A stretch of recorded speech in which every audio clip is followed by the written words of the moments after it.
자, 표준 문제부터 문제풀이를 시작하도록 하겠습니다. 자, 6번에 각 세타를 나타내는 동경과 각 실세타를 나타내는 동경이 일치한다 라고 이야기를 했는데, 자, 동경이 일치한다 라는 얘기는 우리가 한 동경을 그었을 때 360도 혹은 반대 방향으로 360도, 그리고 360도를 뭐 여러 번 돌리더라도 동경이 일치하게 되죠.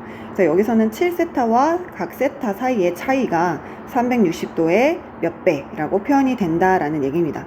그래서 7세타에서 세타를 뺀 값이 360도인 2파이 곱하기 n이라는 식으로 표현이 되어야 될 거고, 여기서 좌변이 6세타가 되기 때문에 세타는 3분의 n파이라고 표현이 됩니다. 근데 문제에서 세타의 범위가 이렇게 나와 있죠. 그래서 3분의 n파이라는 세타 값이 0보다는 크고 파이보다는 작아야 된다라는 걸 알 수가 있어요. n이 정수이기 때문에 이 범위 안에 들어가는 값을 생각해 보면 n이 1일 때 가능하죠. 그리고 n이 2일 때 가능합니다. 그래서 세타는 3분의 파이 또는 3분의 2파이다 라는 걸 알 수가 있어요. 자, 7번으로 넘어가도록 할게요. 자, 7번 보면은 사인과 코사인 두 개를 곱해서 음수가 된다 라고 했는데, 자, 우리 얘는 삼각함수의 부호 부분을 생각을 한번 해봐야 되겠지. 그래서 사인과 코사인이 부호가 반대인 부분을 한번 생각을 해보면 2사분면 그리고 4사분면이 있습니다. 자, 그런데 사인하고 탄젠트는 곱했을 때 0보다 크다라고 했으니까 이번엔 두 개의 부호가 같아야 되는 거죠. 그럼 2사분면과 4사분면 중에서 사인과 탄젠트가 부호가 같아지는 부분은 4사분면이기 때문에 정답은 제4사분면에 가게 되겠습니다.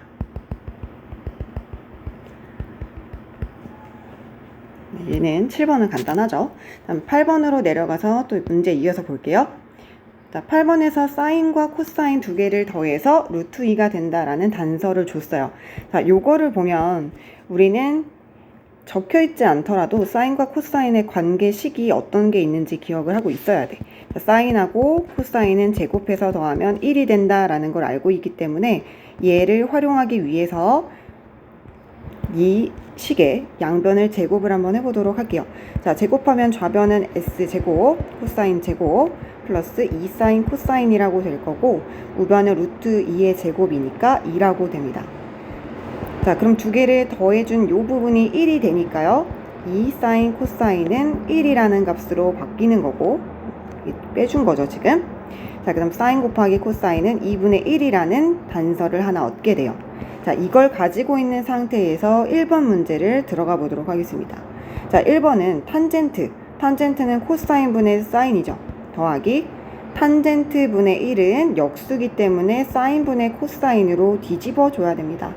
자, 이 상태에서 우리가 알고 있는 걸 풀려면 통분을 하는 수밖에 없죠.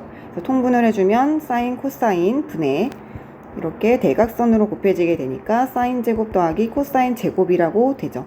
따라서 사인 코사인 분의 1이 정답이 되는데, 우리가 아까 전에 구해놨던 값에 의하면 사인과 코사인을 곱해주면 2분의 1이다 라고 했으니까 얘에 의해서 정답은 역수인 2가 되도록 하겠습니다.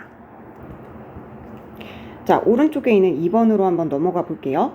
자, 2번 문제는 1학년 때 배웠던 여러분 곱셈 공식, 인수분해 공식 이런 애들을 기억을 하고 있어야 가능한 문제인데, 자, S 사인 세제곱 더하기 코사인 세제곱을 우리가 이런 식으로 변형을 해줄 수가 있죠.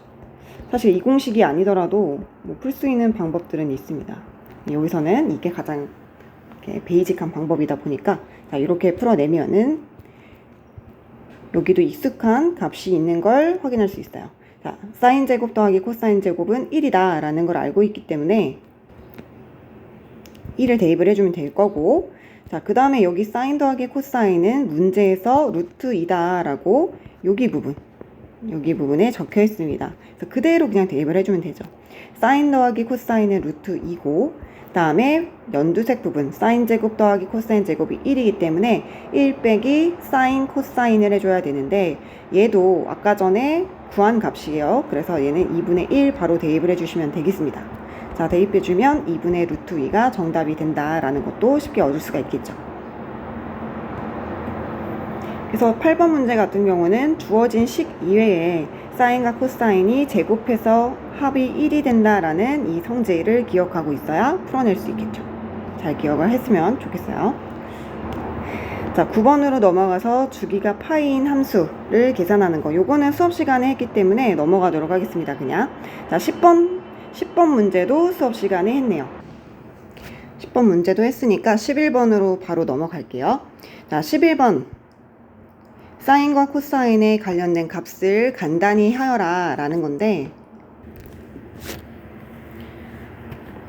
네, 요거는 파이랑 관련된 값이냐 아니면 2분의 파이랑 관련된 값이냐에 따라서 값이 좀 다르게 나올 수 있다라고 했죠. 파이랑 관련된 값 같은 경우에는 함수가 바뀌지 않기 때문에 사인 그대로 사인 세타라고 해주고요. 그 다음에 이제 부호를 판단을 할 때는 파이 빼기 세타라는 값이 어디 있는지 동경을 한번 그어보면 이사분면이에요. 이사분면은 사인 값이 양수가 되는 부분이기 때문에 마이너스가 달리지 않습니다. 자, 그 다음 두 번째 코사인 같은 경우는 2분의 파이의 배수. 지금 파이가 아니라 2분의 파이와 관련된 값이기 때문에 얘는 그냥 2분의 파이로 관련된 값으로 생각을 해주셔야 돼요. 자, 그 다음 얘는 그러면은 코사인은 사인으로 바뀌게 된다라고 했었고, 그 다음에 얘 각을 보면은 2분의 3파이라는 거는 3, 4분면까지 가고 세타가 더해지니까 4, 4분면의 동경이 있게 됩니다. 얘는 코사인이 양수인 부분이기 때문에 부호가 바뀌지 않아요. 그래서 사인 세타라고 그냥 그대로 곱해주면 되겠습니다. 자, 마이너스. 자, 얘는 2분의 파이랑 관련된 값이니까 사인 대신에 코사인으로 바꿔줘야 되고요. 그리고 2분의 파이 빼기 세타라는 값이 1사분면이기 때문에 부호가 바뀌지 않고 그대로 그냥 이렇게 적용이 됩니다.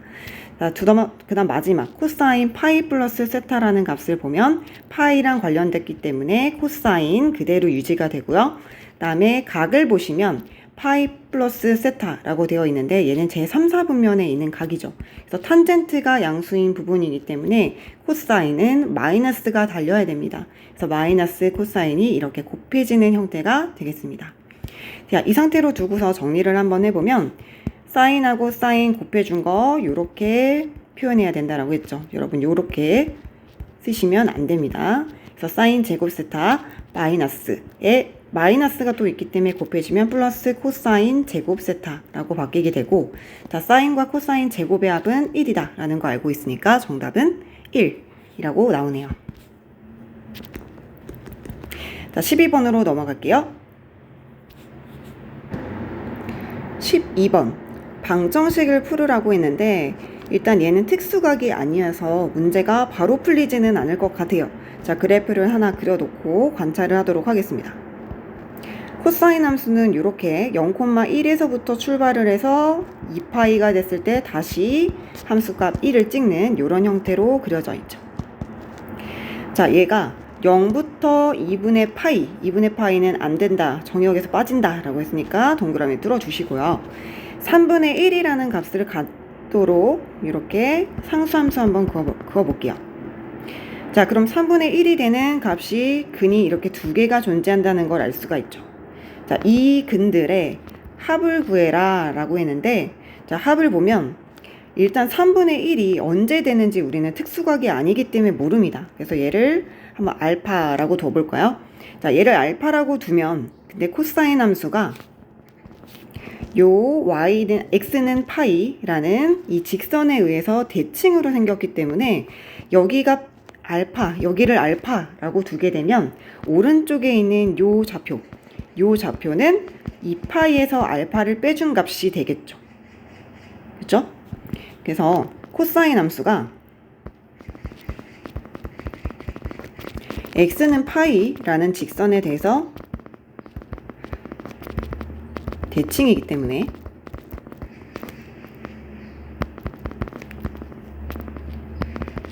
구하는 그는 하나는 알파, 나머지 하나는 2파이 알파입니다. 따라서 두 개의 합을 구하라고 했으니까 이렇게 계산해보면 2파이가 나오는 걸 알 수가 있겠죠. 그러니까 지금 여기서는 사실 3분의 1이라는 게 중요하지가 않고 우리가 이렇게 직선을 그게 됐을 때 x는 파이에 대해서 코사인 함수는 대칭이 되니까 항상 이렇게 두 개의 합이 2파이가 나오는구나 라는 게 중요한 거예요.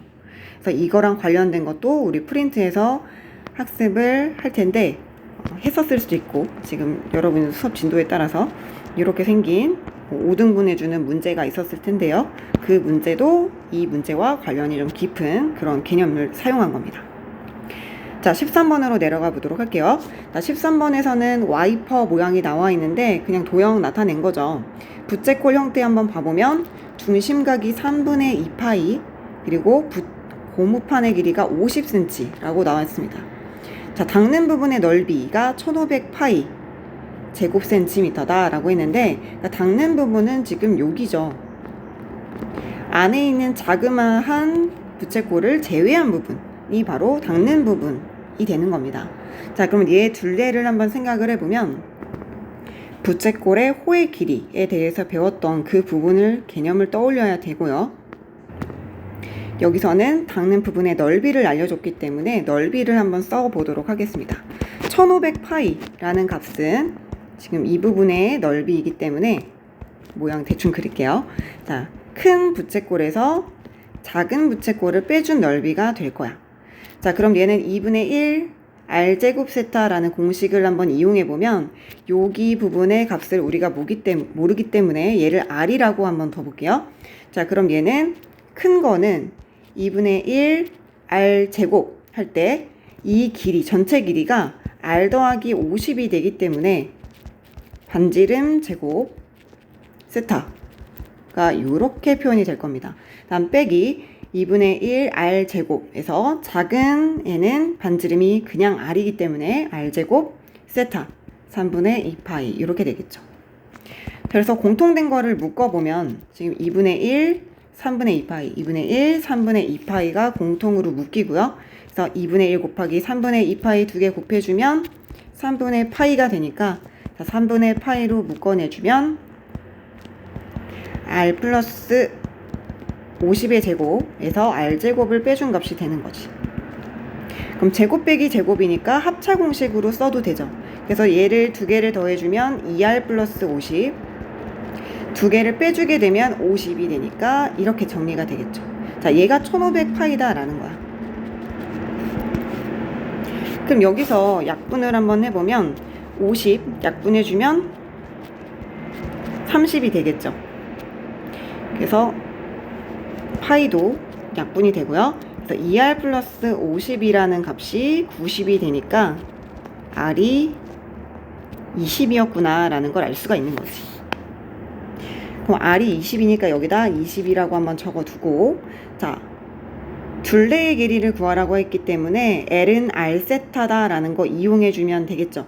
그래서 얘는 여기 부분 길이, 호의 길이를 구해보면 얘는 20 R 곱하기 세타 3분의 2파이 라고 계산이 되니까 3분의 40파이가 될 거고, 자, 그럼 여기 긴 부분 얘도 R 세타 공식을 이용을 해주면 R이 여기서는 70이죠. 70 곱하기 3분의 2파이 라고 되니까 3분의 140파이가 됩니다. 그래서 얘네들을 더해주면 되겠지. 여기 길이는 50이라고 했으니까 100이 더해지겠죠. 그래서 두 값을 더해주면 3분의 180파이 더하기 100이 더해지니까 정리해주면 60파이 더하기 100이고요. 여기 지울게요. 단위는 센티미터가 되겠습니다. 얘가 최종 정답이 되겠네요. 자, 아래로 내려서 14번 문제로 넘어가 보도록 하겠습니다.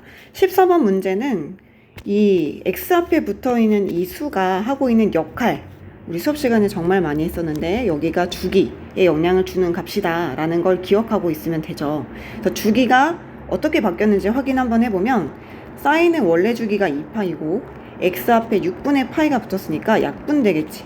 그래서 약분해주면 12가 나와요. 자, 이 얘기는 이 그래프의 주기가 12라는 얘기인데 사인 함수 중에서 지금 모양이 반밖에 안 나왔잖아요. 그럼 여기는 12가 아니라 6이어야 된다는 얘기겠죠. 자, 여기가 6이고 그 다음 문제에서 BC의 길이가 4다 라고 했으니까 여기가 4예요.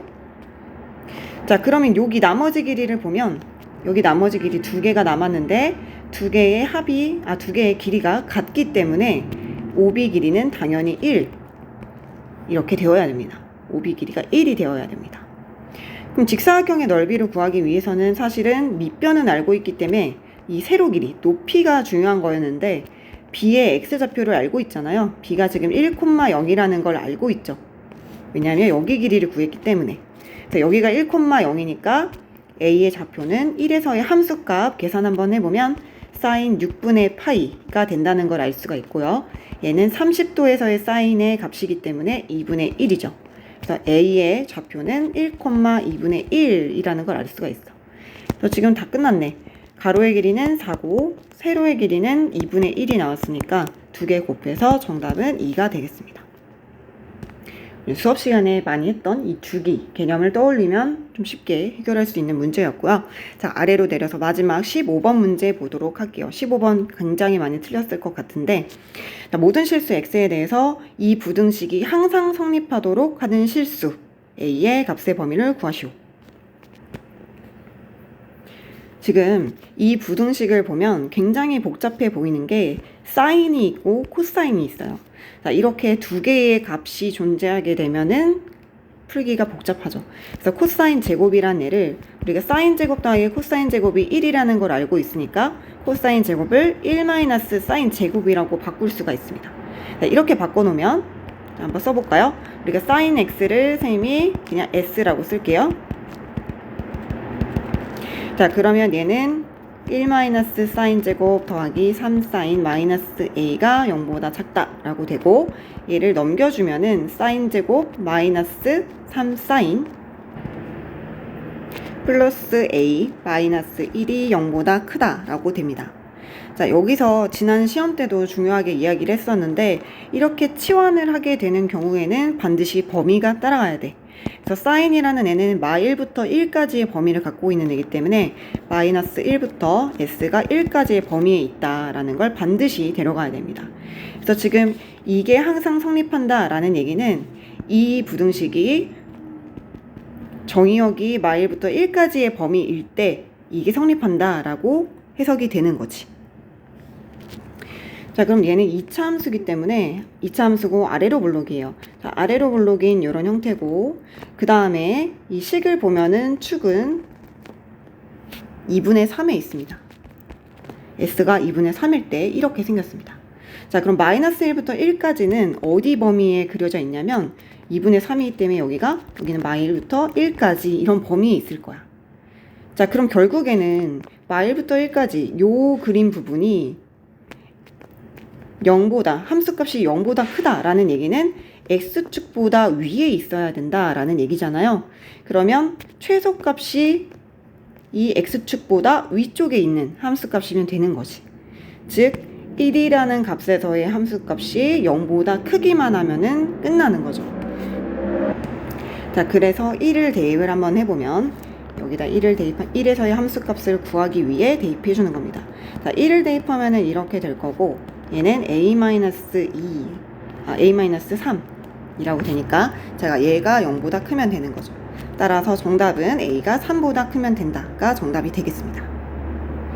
여기 부분 15분 문제가 만약에 어려웠다면 1학년 때 배웠던 이제 2차 함수의 위치, 함수 근의 위치에 관련된 부분이 조금 흔들리고 있는 상태인 거예요. 잘 모르거나. 그래서 1학년 때 2차 함수와 2차 방정식의 관계 부분을 다시 한번 복습을 해보거나 좀 검색을 해서 영상이라도 한번 공부를 조금 해보면 좋을 것 같아요. 자, 오늘은 여기까지 풀이를 마무리하도록 하겠습니다. 혹시 앞부분 문제에서 어려운 거 있었으면 선생님이 풀어주지 않은 이제 기본 문제 부분에서 어려운 게 있다면 선생님한테 따로 질문을 해주세요.